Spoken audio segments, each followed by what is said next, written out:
Lovely to see you. And thank you for coming yesterday. No, don't, because I felt that it's my duty as an Indian to voice my anguish, my apprehension at what's happening.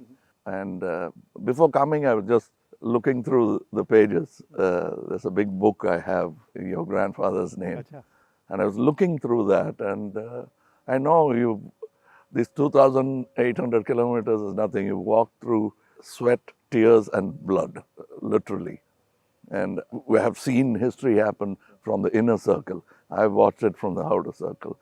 So walking with you, if I don't come with you, it's not fair.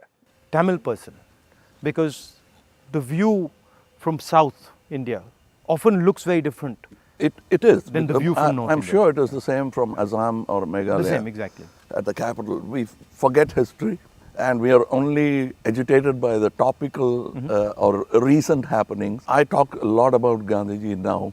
It is not right from the beginning. My father was a congressman, but my environment made me a bitter critic of Gandhiji when I was in my teens. My father did not say, he said, just read history. I think you're talking from today. Yeah, but today matters, is my question. He's a lawyer and he didn't argue with me on this case.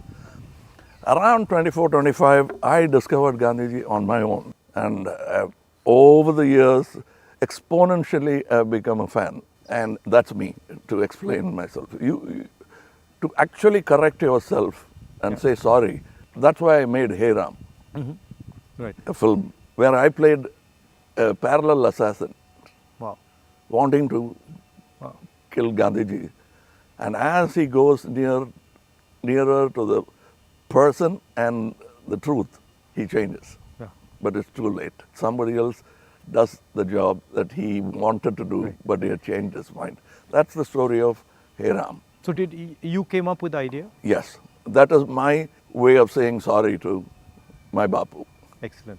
That's quite a sort of sophisticated, intelligent way of looking at the problem. Yeah, because I have to take the onus of all the crimes, including what happened in your family.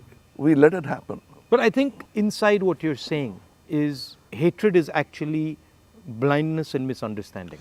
Yes, and the worst form of criticism is an assassination. I think that's very cheap.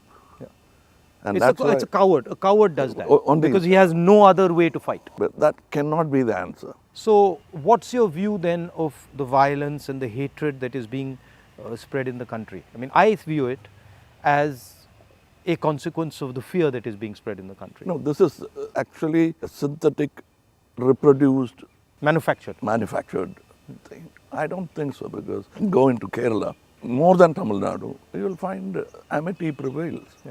Unless you doctor it. You can do it from either side. I think there are more sides to it than just Hindu and Muslim. We have to look at all that and understand that this country will flourish only with this plurality. As a person who loves Tamil Nadu, loves the Tamil people, whenever I go there, I try to understand slightly better, what exactly is the Tamil idea, right? And so as somebody who, is looking at it from far, what does it mean to be Tamil? I know that the Tamil language is very important, but what does it actually mean? It means the same as wanting to be a Maharashtrian or Telugu or a Malayali. We all have a pride, but I must say something about Tamil Nadu. They always feel that it's an island with parochial mindset and language chauvinism. Everybody is proud about their language, but I can tell you, you can go to a village, any village or town, my town, and just stand in the middle of the road and shout, Nehru. A dark man will turn around, or he'll say Bose. Somebody will turn around and he doesn't look anything like Nehruji or Bose-ji. And they'll turn, you'll find Gandhi, many Gandhis. That is the mindset. And at a particular point, they felt there was apathy from the center. That happens every time. It will happen with every government. They are now unhappy with what is happening now. But that's not permanent if you could approach it like you're doing it now. The reason why I want to celebrate your walk, is reaching out to the people and lending the ear instead of standing on a podium and lecturing. Yeah. That's commendable from your side. But my experience when I go to Tamil Nadu, right, is that they express themselves in a very passionate, Yes. it's different expression. So if you go to Maharashtra, people show affection, but the way the Tamils show affection is something completely different. I get that feeling when I go there, and I always wonder, what is that exactly? How does it, why such strong affection or strong expression or so passionate? It's part of the culture. It's a very old culture, and they've seen wars, they've seen battles, they've learned a lot from Jainism, Yeah. Buddhism. Yeah. It's a mixture of everything. That kind of affection was enjoyed by Kamarajji, Yeah. MGR, Yeah. all those leaders. They are moved to tears, Yeah. laughter, screaming Yeah. when they see the man of the. I think it's around the country it's like that with variations. And also the Tamil language is very important to them. Yes, I think even non-religious, godless people celebrate Tamil and worship Tamil. So you said you've got, you're doing this fashion business, and so you know a lot about what is going on in the rest of the world. How do you see the United States, China, these countries? Where do you see India's place in all this? Nowhere less than them, Yeah. but we should walk the talk. Yeah. Like you're doing, every Indian must walk the talk. I want to be, or simply resigning yourself to calling it a third world country. Yeah. You can't do that anymore. That's blasphemy. And you said in our earlier discussion that production has a lot to do with it. The ability to produce something and Yes. sell it outside India, not just in India. Yeah, we can't have a toddy mindset because you can't bottle it. It has to be had Right. then and there. We are in G20 not because of one government, Yeah. successive governments. Yeah.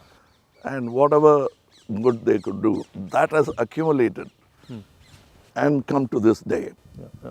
So we are aware of that. And you were talking about China. I want you to say more. The security of the country, both internal and external. Yeah. Your opinion on it. I was speaking to some ex-servicemen the other day, and I was mentioning to them that security today in the 21st century, it's not good enough just to say, okay, what do our borders look like, right? Because security today has become a holistic thing. You don't necessarily get attacked from the borders. You can get attacked from inside. You can get attacked by cyber weapons. You can get attacked by, use of your media. So in the 21st century, one has to have a global view about security. And that's where I think our government has completely gone and miscalculated. We constantly hear about what is going on the border. And the fact of the matter is that China has taken 2,000 kilometers of our territory, okay, square kilometers. And frankly, we haven't said anything. The Prime Minister hasn't said anything. The military has clearly said that they're sitting in our territory, but the Prime Minister said nobody has come. This sends a very clear message to China. And the message is, we can do whatever we want, and India will not respond, right? And in fact, in some of the conversations that they are having with our military, they're actually making the statement that, look, your Prime Minister himself has said we are not in your territory. So what is the conversation about? So that's one aspect of it. Yeah, to them it will look like we are whistling in the dark to allay fear. Yeah. No, and looking out somewhere no, else. imagine if you are the leader, right? And your forces and my forces are negotiating, and your forces are coming and saying you're in my territory, and then I say no, but your leader has said we're not. So it destroys the entire negotiation position of Yes, India. yes. Right? So that's one aspect of it. The second aspect of it is how conflict has been transformed. And conflict has been transformed because earlier you fought on a border, now you fight everywhere, right? So you fight by shutting down power stations, you can fight by attacking the railway system, you can fight by militarily attacking, you can And fight. the oldest trick is to Yeah. contaminate border. Yeah, so you can do that. So the single most important thing in the 21st century is that a country has internal cohesion, that there's harmony in the country, that people are not fighting, that there's peace in the country, and the country has a vision. The point is not going to war, right? The point is being in a position where you cannot be attacked. And there's a link between a weak economy, a confused nation without vision, hatred and anger, and the Chinese sitting in our territory. Because they know that we are dealing with internal matters, internal confusion, an internal lack of harmony, and so they can just go in and do whatever they want. So that's one element of the problem. The other huge element of the problem is what has happened in Ukraine, right? And essentially what the Russians have done in Ukraine is they've said, look, we will not accept that the Ukrainians have a strong relationship with the West. And they've basically told the Ukrainians, if you have a strong relationship with the West, we will alter your geography. And that is the exact same principle that can be applied in India. What the Chinese are saying to us is, be careful with what you're doing, because we will alter your geography. We will enter Ladakh, we will enter Arunachal, and what I can see is them building a platform for that type of an approach. So as an Indian person, I don't want to be somebody who's warmongering, but I'd like our country to be aware that there are real problems on the border, and those problems on the border are connected to what is going on inside our country. When Indian fights Indian, when the economy doesn't work, when there's joblessness, our external opponents can take advantage of that situation. Yeah, so that's broadly an opportune moment Yeah. of distracted. Yeah. So one of the things that we've constantly telling our government is talk about it. If you don't want to talk through the media, at least talk to the opposition. We understand these things. We might be able to help you, advise you, bounce ideas off us, but they just don't listen. So it's the approach that we understand everything. The other aspect of it, which you touched on, is that frankly there's no one who can compete with China. I do not believe that on production, on as far as the economics is concerned, I do not believe that the West can take on the Chinese. I believe that India can take on the Chinese. We have the population. We have the population, we have the people. What do you need to take on the Chinese? You need a young population, you need large numbers of people, you need a large educated base. Compared to China, our population is younger. Exactly, right? And if you see the West, right, and this might be a bit controversial, but they've got too much, they're flabby. They're living in opulence. They live on, they are outsourced. And they outsource, right? Whereas our people, they know what a struggle is. They understand difficulty. So I think as an Indian person, I see a huge opportunity for India to become, like China, the producer of the world, right? And of course, the West has a space, which is high-end manufacturing, high technology, etc., which they're very good at, they'll dominate. And we should try and challenge them on that. But I do not think they can compete with China on the large-scale manufacturing, blue-collar work. And I think that's the tragedy, that we are walking on these streets, you walked with us, and all our children are saying we are unemployed, when in fact we could have huge amounts of employment through our agricultural system, through sort of manufacturing. The constant neglect of agriculture is disgruntled many Tamilians. They voiced, they came here, they didn't even get an audience. Yeah.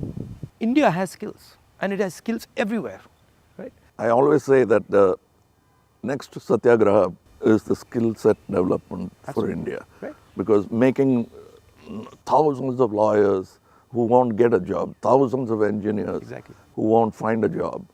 Instead, if you develop their skills, they can have their degree, but pursue their passion. Instead of me talking about other subjects generally, let me talk about where I come from, the film industry. But the number of training facilities, 200 jobs in a film, and there's no ITI for that. So what it is, right, is actually a disrespect of skills. You will not respect the person's skill and then say, okay, as the nation, how do we empower this person's skills? So I gave you the example of Bellary, right, which is the jeans capital of India. Now Bellary should be exporting jeans to the rest of the world, should be exporting different types of jeans, should be innovating on jeans. Right? Bellary has been shut down.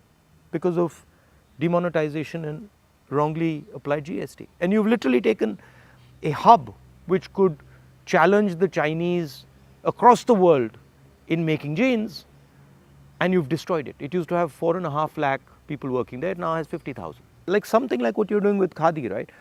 I mean, who would know that that's a Khadi jacket? Nobody. Right? More than the publicity of it, the reach of it. Exactly. And Americans are loving it. And then you got the history of Khadi, right? Because if you start to say, well, this is Khadi from the Indian freedom movement, this is made by Indian people by hand, this is what fought a superpower, you can make a beautiful story out of it. Yes. Yeah. And it's not done in a modern factory. Yeah. It's done by people sitting in villages and handmade. Exactly. You know, I'm very happy and honored to be sort of partnering with these people who've been neglected.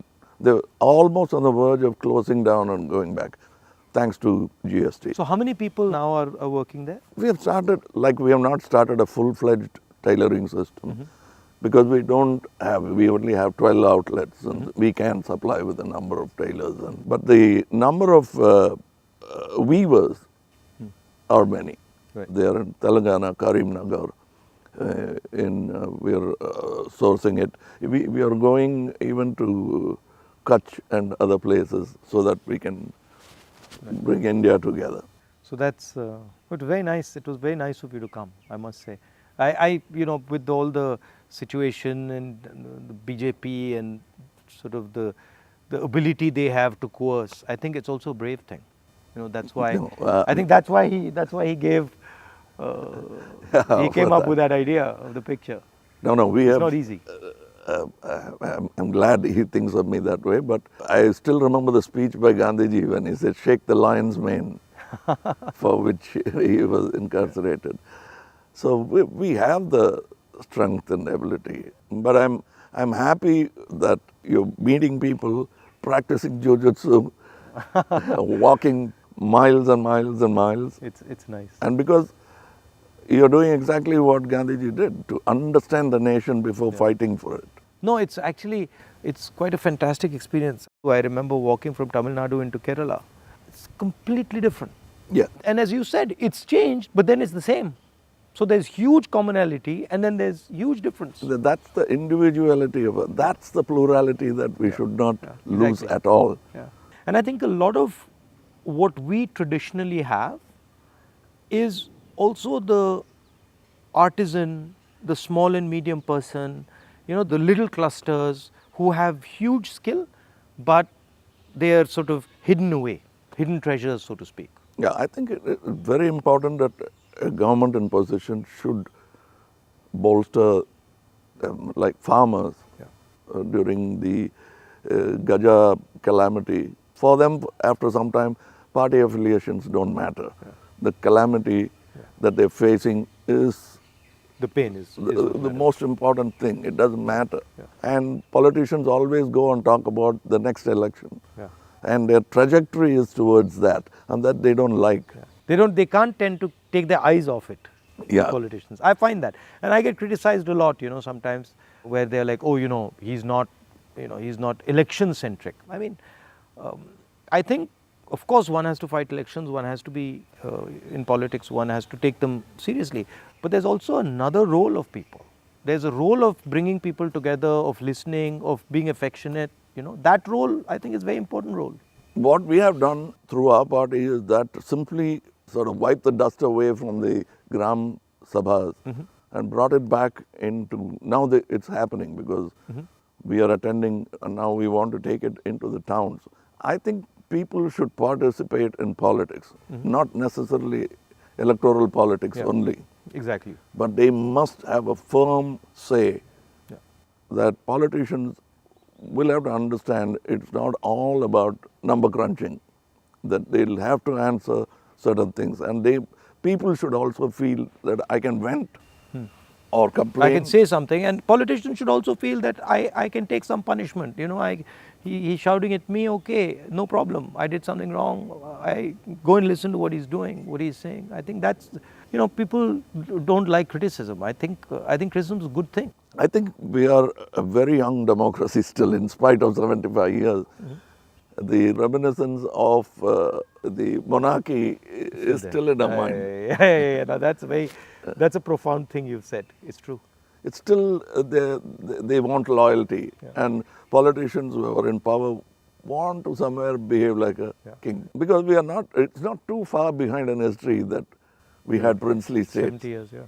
But I think if you look, a lot of sort of our chief ministers and leaders, the approach is that of a king.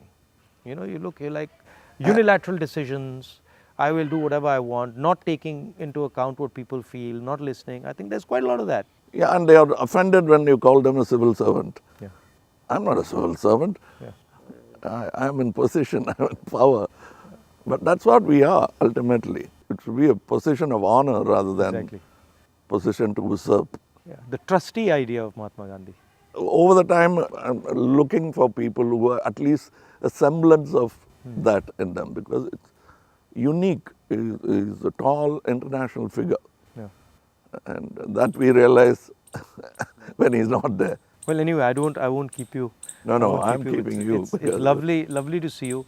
And whenever you're in Delhi, you know, next time, maybe we go and have a meal or something. Yeah, sure. I'd love to do that. My nephew's a photographer. So I said, listen, I want to give a little present to my friend Kamal Haasan. And I said, give me a picture, one of your pictures, as a gift to him. So I want you to guess what he came up with. What picture do you think he gave me? I don't know. Come, let's go and see it. Oh, it's here. Tells you what Kamal is, right? And so this is what he gave me. What he came up with. Oh. Oh, he shot this? He shot this, and that's for you, because it tells us your approach, your attitude to life, and the fact that you're a great Indian and a great Tamil. Thank you. And we're proud of you. Thank you. It looks nice, huh? Oh, lovely. And I'd like you to look into our thing I've sent. I will. I'll give you and my your measurements. I will 100%. We'd like to dress you up. Okay, I'll do that. Thank you.